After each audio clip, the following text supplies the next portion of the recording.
Hi guys, I am Syed Mohammad Ali और हम मिल रहे हैं Pinnacle skills and management channel के ऊपर। I welcome you.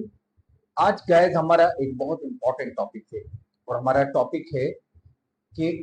Fresh candidates के इंटरव्यू के कुछ ऐसे सवालात जो उनसे पूछे जाते हैं। आज हम इन सवालात के बारे में आपको ब्रीफ करेंगे। लेकिन एक चीज मैं आपको बताऊं कि डिफरेंस पिनिकल स्किल मैनेजमेंट और दूसरे चैनल्स के दरमियान ये है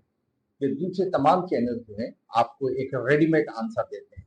लेकिन पिनिकल स्किल एंड मैनेजमेंट आपको रेडीमेड आंसर से ज्यादा आपकी कॉन्सेप्चुअल अंडरस्टैंडिंग करवाता है सवाल के बारे में, आपके जहन को तैयार करता है ताकि वो उस सवाल के बारे में मुकम्मल डीप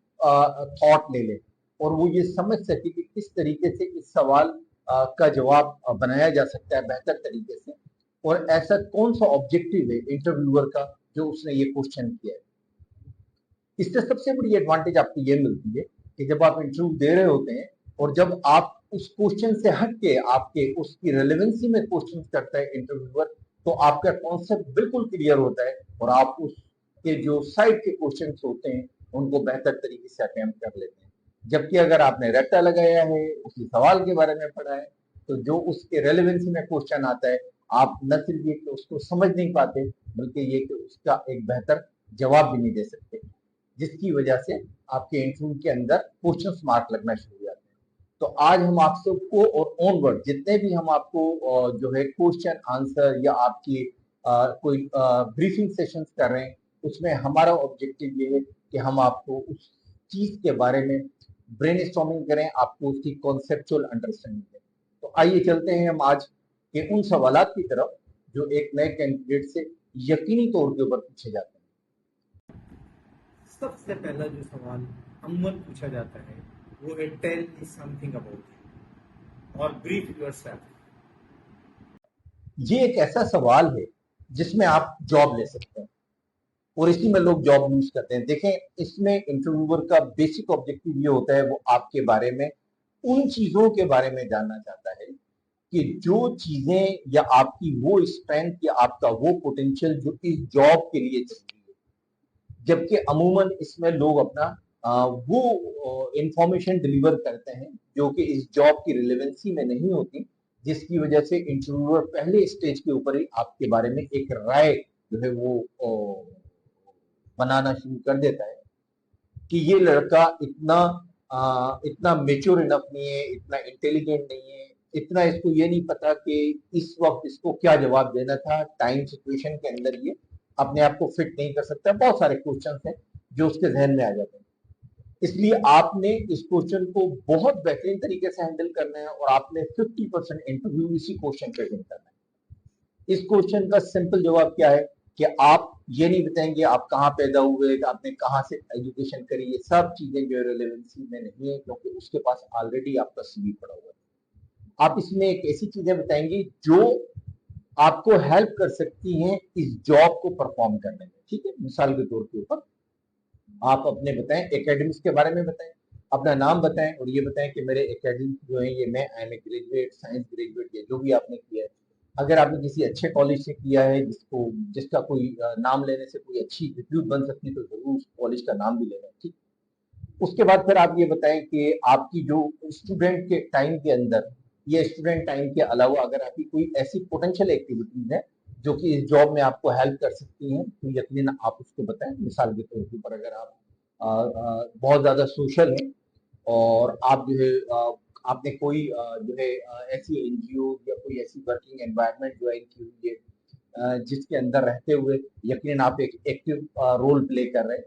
इसका मतलब ये है कि आपके अंदर एक पोटेंशियल है, आप बहुत जल्दी सोशलाइज हो सकते हैं, उन लोगों से इंटरेक्ट करके उनको विन कर सकते हैं। अगर आप किसी ऐसे स्पोर्ट्स में थे या आप किसी डिबेटिंग में थे या आप किसी और ऐसी सोसाइटी के अंदर थे अपने स्टूडेंट टाइम के अंदर या स्टूडेंट टाइम के बाद, जिससे एक्स्ट्रा करिकुलर एक्टिविटीज से आपका ये साबित होता है कि आप जो है एक एक्टिव हैं, आपकी इंटरपर्सनल स्किल अच्छी है एंड आप जो है बहुत ज्यादा इंक्लाइंड हैं टूवर्ड्स पीपल। तो ये तमाम चीजें जो हैं एक पॉजिटिव उसमें आती है। प्लस ये नजर आता है कि अगर आप डिबेटर हैं तो आप बहुत ज्यादा कोजेंट हैं, आप स्किलफुल हैं, आप लोगों को कन्विंस करते हैं। ठीक है, तो इस तरीके की स्किल्स आपके सामने आती हैं, आप ये बताएं। ये थोड़ा सा आप बताने के बाद और फिर आप आ जाए अपना जो है एकेडमिक्स के बाद जो उठ के जो है आप अपना आप ये बताएं कि आपने इस जॉब के अंदर जो है ऐसी क्या चीज देखी है कि जिसकी वजह से आपने इसमें अप्लाई किया। वो हम आगे भी इसमें डिस्कस करेंगे, बाकी सवालात में तो आप वहां से भी पिक कर सकते हैं मैटर को। लेकिन आपने मैटर ये बनाना है कि मेरी एजुकेशन क्या थी, ठीक है, और मेरा आज क्या है, मैं इस जॉब में क्यों आना चाहता हूँ और फ्यूचर में मैं इससे क्या एक्सपेक्टेशन कर रहा हूँ, इस जॉब के अंदर मैं किस तरीके से ग्रो करूंगा और ये जॉब जो है किस तरीके से मेरे मिजाज के मुताबिक है। आपने ये पॉइंट्स अलग लिख लेना है और इसको 2 4 5 दफा पढ़ना है। हमारे आगे भी कुछ सवालात ऐसे होंगे जो इसकी रेलेवेंसी में होंगे, तो आप वो भी उठाकर tell me about yourself के अंदर ही उसको लाकर बता सकते हैं, जिससे ये कि आपका एक पहला इंप्रेशन बहुत अच्छा बनेगा कि आपकी एकेडमिक्स अच्छी है, आप बहुत पॉइंट टू पॉइंट बात करते हैं, आपने जो अपनी एक्स्ट्रा करिकुलर एक्टिविटीज की चीजें बताई या सोशल गैदरिंग की चीजें बताई, वो तमाम की तमाम जो है इस जॉब के प्रोफाइल के हिसाब से मिलती है, ठीक है। और इसके अलावा जो है आपने फिर ये बताया कि आप इस फील्ड में क्यों आना चाहते हैं, और आपने फिर उसके बाद ये बताया कि आप इस फील्ड में किस तरीके से अपने करियर को देख रहे हैं। ये आपने 4 5 6 चीजों की तैयारी करी और आपने ये बता दिया। Tell me something about you में एक बहुत बड़ा सेगमेंट आपने वैसे कवर कर लिया। अब इंटरव्यू के बीच में से आपसे सवाल पूछेगा जो यकीनन अगर आपने इस कॉन्सेप्ट तैयारी करी है तो आप उसको बेहतरीन जवाब दे सकते हैं। अच्छा, अब इसके बाद आपसे एक क्वेश्चन इंटरव्यूअर कर सकता है कि what do you know about our company. देखिए, ये बहुत जरूरी और बहुत रेलेवेंट सवाल है। वो इसलिए रेलेवेंसी में है कि आपने ऐसे ही सुबह एक एड देखा और आपने अप्लाई कर दिया। आपको किसी ने कहा यार इस कंपनी में वैकेंसी आई है तो आप अप्लाई कर दें, तो आपने अप्लाई कर दिया। आपने इस कंपनी के बारे में कोई इसको बड़ा कैजुअली जो है वो ले लिया, जिसके यार ठीक है मैं अप्लाई कर देता हूँ, कोई कॉल आएगी तो मैं मिल लूंगा, या आप वाकई इस कंपनी में इंटरेस्टेड हैं। अब ये क्वेश्चन इस हिसाब से बहुत इंपॉर्टेंट है, ये प्रिपरेशन जो है इस तरीके से बहुत इंपॉर्टेंट है। मैंने आपसे कहा कि अगर आप मेरी वीडियो वो देखेंगे इंटरव्यू प्रिपरेशन, तो मैं आपको बता दूं उसमें पूरे स्टेप दिए हुए हैं कि आपने किस तरीके से तैयारी करनी, तो ये उसी का एक स्टेप है कि आप अपनी इंटरव्यू की प्रिपरेशन के अंदर जिस कंपनी में आप जाकर इंटरव्यू दे रहे हैं उसके बारे में आप मालूमात हासिल करें। उसके बारे में ये देखें कि वो कंपनी क्या है, वो नेशनल कंपनी है, मल्टीनेशनल कंपनी है, वो कितनी बड़ी कंपनी है, उसमें किस तरीके की प्रोडक्ट है, जिस ग्रुप के अंदर आपकी वैकेंसी आई है उस ग्रुप में कौन सी प्रोडक्ट है, ठीक है, उन प्रोडक्ट के अंदर उसकी कौन सी ऐसी लीडिंग मार्केट प्रोडक्ट है जो कि मार्केट में बहुत ज्यादा चलने वाली है, रेवेन्यू जनरेट करने वाली है, ठीक है ना। तो इस तरीके की इंफॉर्मेशन आप किसी मेडिकल रैप से ले सकते हैं, आप इंटरनेट से ले सकते हैं, आप ये इंफॉर्मेशन लें। ये जब आप इंफॉर्मेशन ले लेंगे इस इंटरव्यू प्रिपरेशन के पार्ट में, तो इस वक्त अब इस सवाल के ऊपर जो है वो आप बेहतरीन जवाब दे सकते हैं और ये शो कर सकते हैं कि आपने अगर इस कंपनी में अप्लाई किया है तो आप इस कंपनी के बारे में कुछ रिसर्च वर्क कर चुके हैं। और ये रिसर्च वर्क करने का मकसद सिर्फ ये है कि आप इस कंपनी में वाकई इंटरेस्टेड हैं, ठीक है। तो आप उसके बारे में जो आपने इंफॉर्मेशन ली है उसके बारे में उसको बताइए कि यस सर, मैंने इस कंपनी के बारे में अप्लाई करने से पहले बहुत अच्छे तरीके से रिसर्च वर्क किया है और मैंने ये देखा कि आपकी एक बहुत ही अच्छी ऑर्गेनाइजेशन है और मार्केट में उसके एक अच्छे क्रेडेंशियल्स हैं, और आपकी फील्ड फोर्स या आपके जो लड़के हैं वो फार्मा इंडस्ट्री में कंपैरेटिव बहुत ज्यादा मुतमईन नजर आते हैं। आपकी ग्रोथ माशाल्लाह बहुत अच्छी है। आपके इस डिवीजन के अंदर जो मेरी अभी तक की नॉलेज है उसके मुताबिक इस डिवीजन के अंदर जो है वो आपके वैकेंसी है जिसके लिए मैं इंटरव्यू दे रहा हूँ। और आपके मजीद अगर आपने पूछा तो आप कहेंगे ये डिवीजन नहीं है, लेकिन मेरे ख्याल से जो मेरा अभी तक का आइडिया है कि इस जो है डिवीजन के बारे में इंटरव्यूअर है, और अगर इंटरव्यूअर ने उसको लिखा है कि वो किस टीम के लिए इंटरव्यू है तो आप उसको बता दें। इस तरह आपने मेंशन किया है कि इस डिवीजन के इंटरव्यूअर हैं, तो इस डिवीजन के अंदर आपकी ये मेजर प्रोडक्ट है जो मार्केट में बहुत अच्छी चलती है और ये स्ट्रगलिंग फेज के अंदर आपकी प्रोडक्ट जिसके लिए आप लोग काम कर रहे हैं। तो आपकी प्रोडक्ट की क्वालिटी और एफिकेसी की वजह से आपकी जो है मार्केट के अंदर एक बहुत अच्छी एक्सेप्टेबिलिटी है। और यही चीज मेरे लिए इंस्पायरिंग है कि मैं एक ऐसी कंपनी ज्वाइन करने के लिए जा रहा हूँ जिसके मार्केट क्रेडेंशियल बहुत अच्छे हैं, और उसमें रहते हुए मैं अपने पेशेंट को, जो मेरा एक सेल्स का पेशेंट है, मैं उसको बेहतर तरीके से मुतमईन कर सकूंगा और मुझे वहां पर मैं उन प्रोडक्ट को प्रमोट करने में बहुत इंजॉय फील करूंगा। तो इस तरीके से करके आपने इस क्वेश्चन को भी जो है वो उसको मुतमईन कर देना। अच्छा, अब इसके बाद वो आपसे ये सवाल कर सकता है कि how would you explain these complex product because you are a non medical professional to the doctor who have the specialization in their respective, कि आप ये ऐसी प्रोडक्ट है, हमारी टेक्निकल प्रोडक्ट है, इसको आप किस तरीके से जो है वो डॉक्टर्स को बताएंगे, क्योंकि आप एक नॉन मेडिकल प्रोफेशनल हैं। तो अब इसके लिए वो आपसे ये जानना चाहता है, देखें उसके पीछे उसका जो ऑब्जेक्टिव है वो ये है कि क्या आप इन चैलेंजेस के बारे में जानते हैं, या आने के बाद अरे सर मुझे तो नहीं पता था कि यहाँ पर तो इतना पढ़ना पड़ेगा, अरे सर मुझे तो नहीं पता था यहाँ तो बायोलॉजी के अंदर चीजें हैं, तो ये तो मैंने कभी तैयारी नहीं करी थी, मैंने तो कभी सोचा नहीं था, अरे सर इतना ज्यादा एक्सटेंसिव जाना पड़ेगा, अरे सर कंसल्टेंट से भी मिलना पड़ेगा, ये तो मैंने कभी नहीं, सर मुझे तो बड़ा डर लगता है कंसल्टेंट से। अब ये आपकी एक आपको रीड आउट करना चाह रहा है कि आपकी क्या लेवल ऑफ प्रिपरेशन क्या है। आपने बहुत कॉन्फिडेंट इन तमाम चीजों को मद्देनजर रखते हुए इन तमाम चीजों का जो उसके उसके जहन में फियर है, इसको आपने इस सवाल के अंदर दूर करना है अपनी कम्युनिकेशन से। आपने sir well I know that I am not from the science subject, और ये मेरा एक एरिया ऑफ इम्प्रूवमेंट है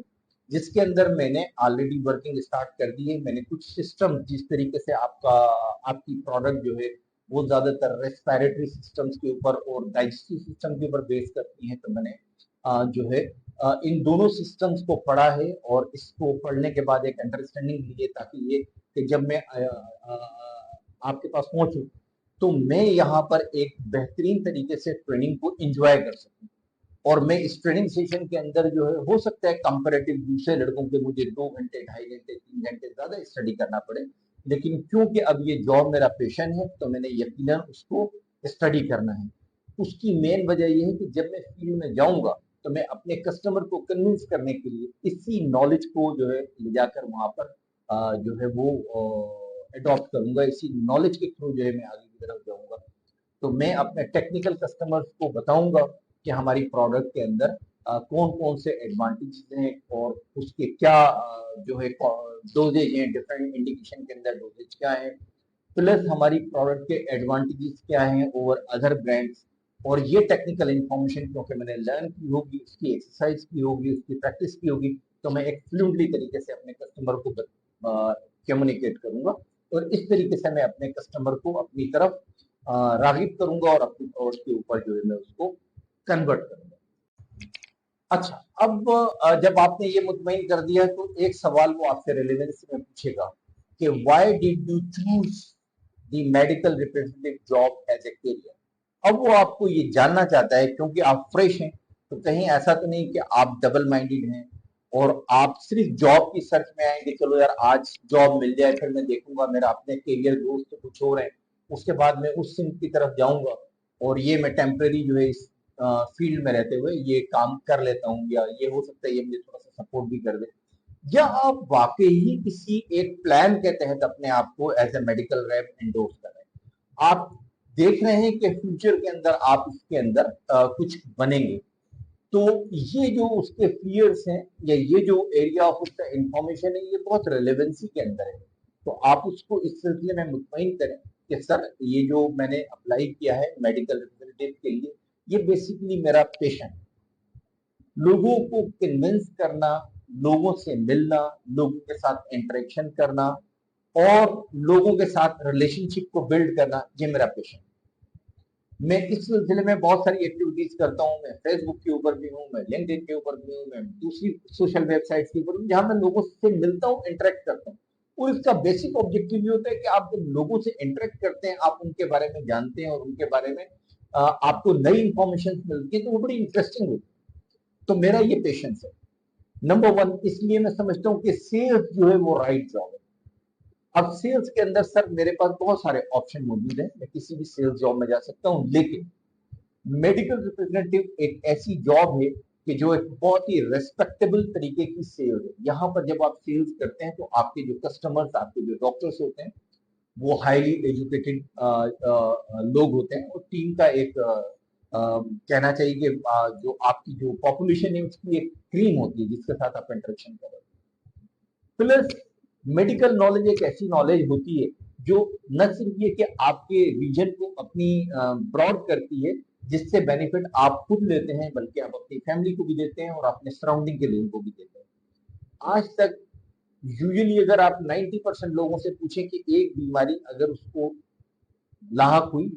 तो उसको किस स्पेशलिटी को रिकमेंड करना है, तो शायद आपको ये भी नहीं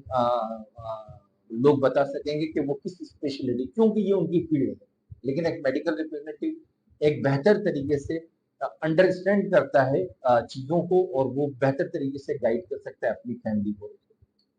दूसरा ये कि ये एक बहुत ही क्लासिक फील्ड है। इसके अंदर अगर आप देखें तो बहुत अच्छे इसमें जो है वो पर्क्स बहुत अच्छे होते हैं। इसके अंदर जो ट्रेवलिंग होती है, जो कि मेरी एक हॉबी है, आई लव टू ट्रेवल, मुख्तलिफ जगहों पे जाएं, चीज़ों को देखें वहाँ पर, ठीक है। और इसके अलावा जो है बहुत अच्छे कंपनीज के अंदर जो है वो अपॉर्चुनिटीज ऑफ ग्रोथ होती है, जो कि मेरा अल्टीमेट ऑब्जेक्टिव है। तो मेरे अपने करियर गोल्स बहुत बेहतर तरीके से मैच करते हैं फार्मास्यूटिकल इंडस्ट्री में, इसलिए मैं अपने आप को फार्मास्यूटिकल इंडस्ट्री में लेकर आ रहा हूँ, ताकि मैं भी कल एक अपने उन ड्रीम्स को अचीव कर सकूं जो मैं देखता हूँ। अच्छा, आपसे एक सवाल ये भी पूछ सकता है कि what strategies you would adopt to make the relationship with your health care professionals. आप क्या करेंगे ऐसा कि हेल्थ केयर प्रोफेशनल्स के साथ आपकी रिलेशनशिप बिल्ड हो जाए। आप यहाँ पर अपने इंटरव्यूअर को बताइए कि मैं कोशिश करूंगा कि मैं अपनी डॉक्टर्स की जो नीड्स और जो